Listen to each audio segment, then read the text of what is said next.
This is Lee coming in with a story, something that happened with me this week. So you may be able to relate to some of this. I had been feeling extremely tired, just like I was slogging through mud every day. And this has been going on for several months. And I was at my wit's end. I didn't know what to do. I thought maybe I needed to go to the doctor. Maybe it was my thyroid. I needed new supplements, something, some answer, something had to be done. And my husband said, you need to talk to Francesca.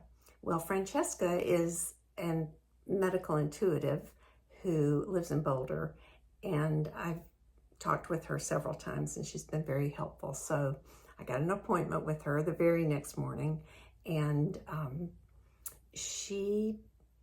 what she does is on a multi-dimensional level. She can read your physical, emotional, and spiritual energetics and see what's going on in your body also.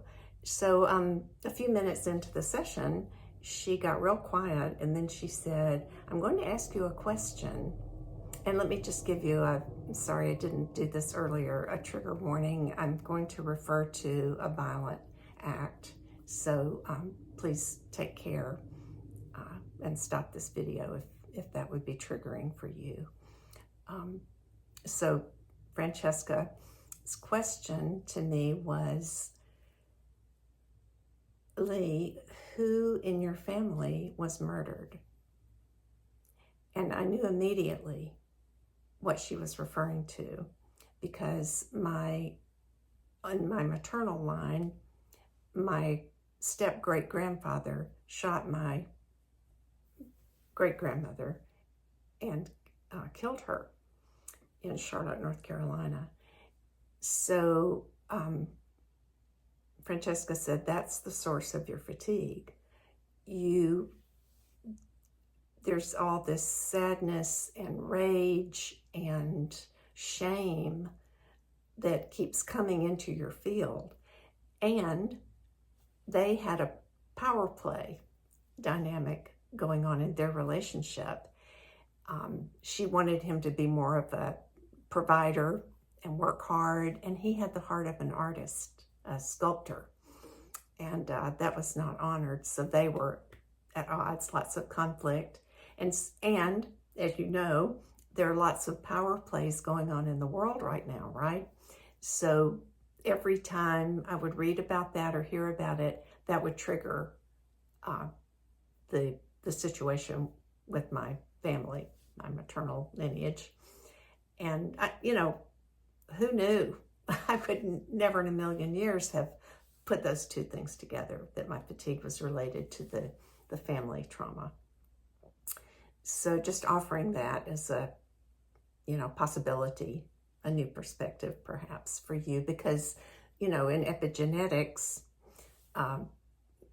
we're carrying really all of the gifts and the traumatic things that happen in our family's past. We're carrying it in our cells and our DNA. Yeah, so, find the sources that are draining you.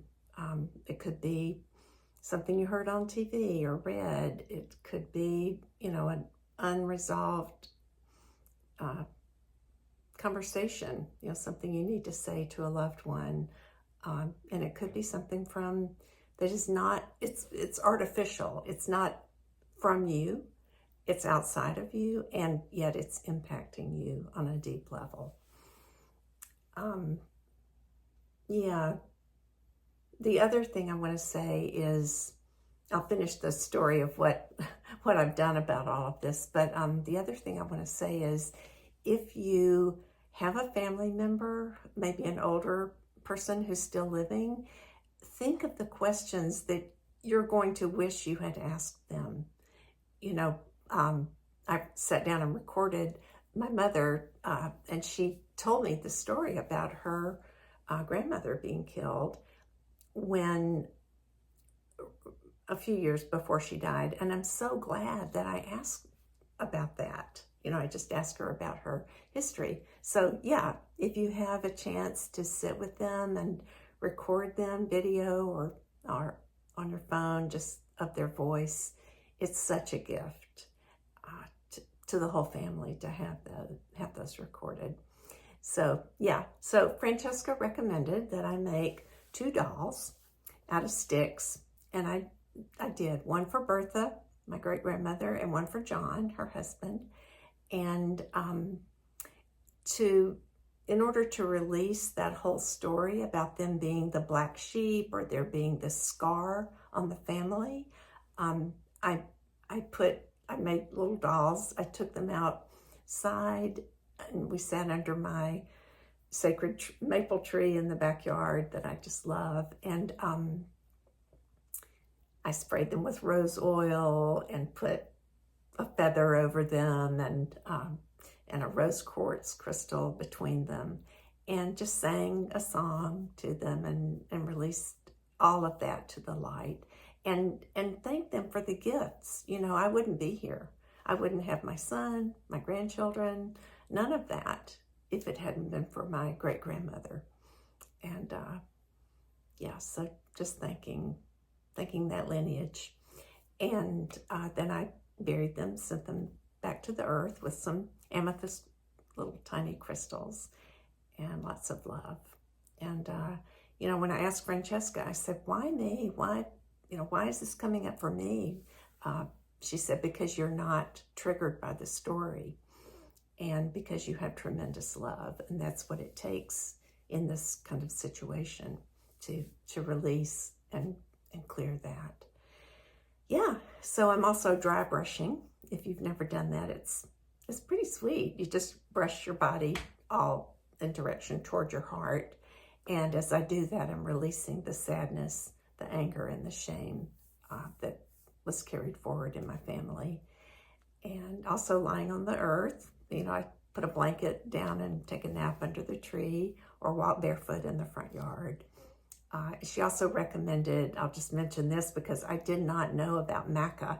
If you don't know about maca, it's a root that's grown in Peru in the high mountains of the Andes, and they've always used it for energy. So Francesca said, just take half a teaspoon a day in my morning tea, or you could put it in a smoothie or milk, almond milk. And she said it's great for energy, it's great for hormonal balance. It doesn't contain hormones, it just helps your body stimulate and balance your own hormones. It's also good for hair and fingernails. So, sign me up. I'll take it all. Yeah. So just wanted to say, just share that because it's on my heart. And if that's helpful for you, I'm so grateful. And I am tremendously, deeply grateful for the ability, the level of consciousness I have to be aware of this and to have resources where I can find out what the heck is going on and do something with it for good. Because I know that when we heal the past, it not only illuminates the present, it is benefiting and helping future generations. So with that, I'll leave you and take what you can use and leave the rest. Thanks so much.